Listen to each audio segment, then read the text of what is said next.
What's up guys, it's Jasmine and this is my second time filming this video. What's my intro? What's up guys, it's Jasmine, but my subscribers call me Jazz. Today I'm going to be going over 4 things that I believe you should look for in a graduate school. They're very simple but very important. If you don't know me, I am a UT Arlington alumna.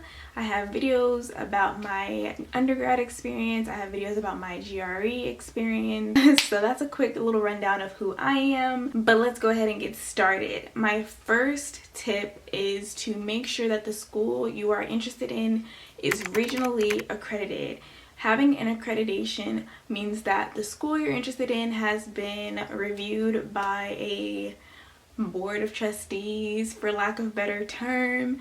It's basically a group of people from an association that come and evaluate your institution to make sure that the way they give you guys assessments and the program material that they are giving you is up to par with a certain set of standards.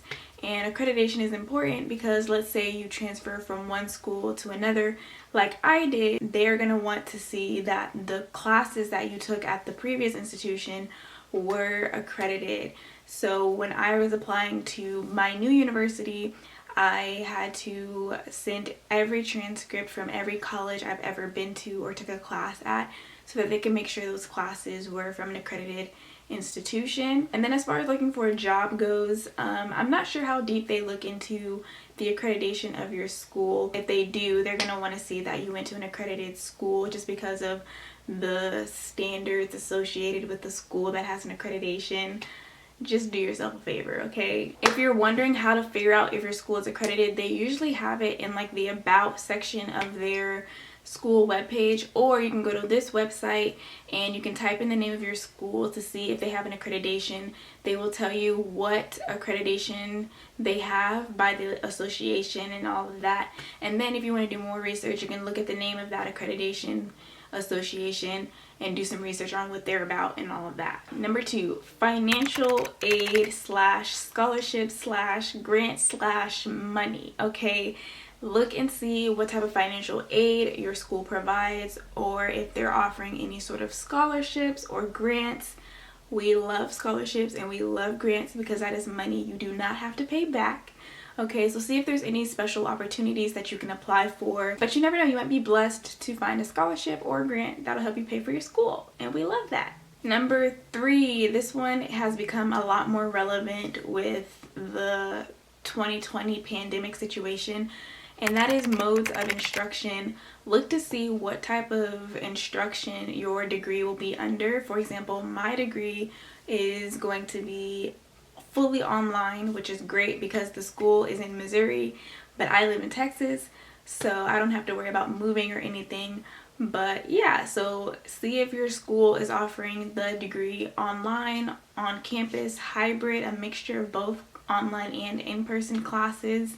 I know when I was doing my MBA at UT Arlington, which I'm no longer doing, I have a video about that, but when I was doing my MBA at UT Arlington, it is not online, so your classes are in person. Of course, because of the pandemic, they've switched to having some online classes, but typically you would go to class and the classes would be in the afternoon, so like 7 p.m.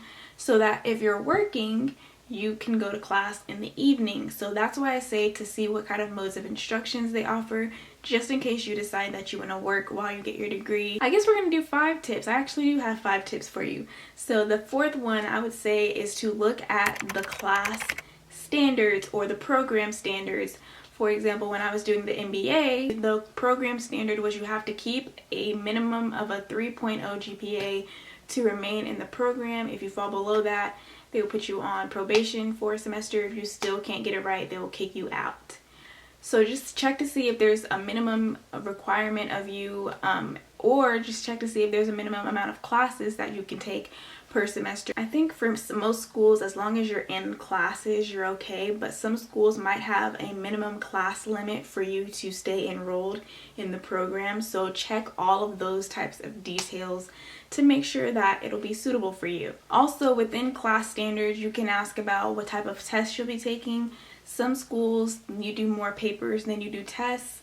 For example, some people have to do a thesis or a dissertation or some sort of research. Sometimes the advisors aren't really sure because it varies by professor and by class, but it doesn't hurt to ask. Number 5 is your program length. So I'm doing a master's degree, and typically that takes anywhere from 18 months to 2 years, but some of us have other things going on. Sometimes you go half-time because you're working. Whatever the case may be, it might take you longer or faster. Make sure you find out what the typical range is for the program so that you can plan ahead as far as finances or as far as certain jobs or where you're going to be living, things like that. It doesn't hurt to know so that you are prepared. And that's it for my tips. I really hope that this was simple and it kind of took a weight off your shoulders, because even though it can be daunting, it really is as simple as just breaking it into pieces. So yeah, go ahead and let me know in the comments what type of grad school you're interested in. Are you looking for a master's program? Are you looking for a doctorate program? For example, I'm doing a Master of Science in Sports Science and Rehabilitation. Yeah, I'm in the sports medicine field, but let me know what you're doing. Also, I have videos about my GRE experience. I have videos about my leaving my old degree to come get a new degree experience. So yeah, if you're interested in that, I have some stuff up here. I've been pointing over here the whole video, I'm sorry. I have some stuff over here for you, so feel free to click and check on that. Like this video if it was helpful, share this with somebody who's going to grad school, and subscribe if you aren't already, and I will see you guys in my next video. Also guys, if you're not new here, I got a haircut. Do you like it? Stiff wear.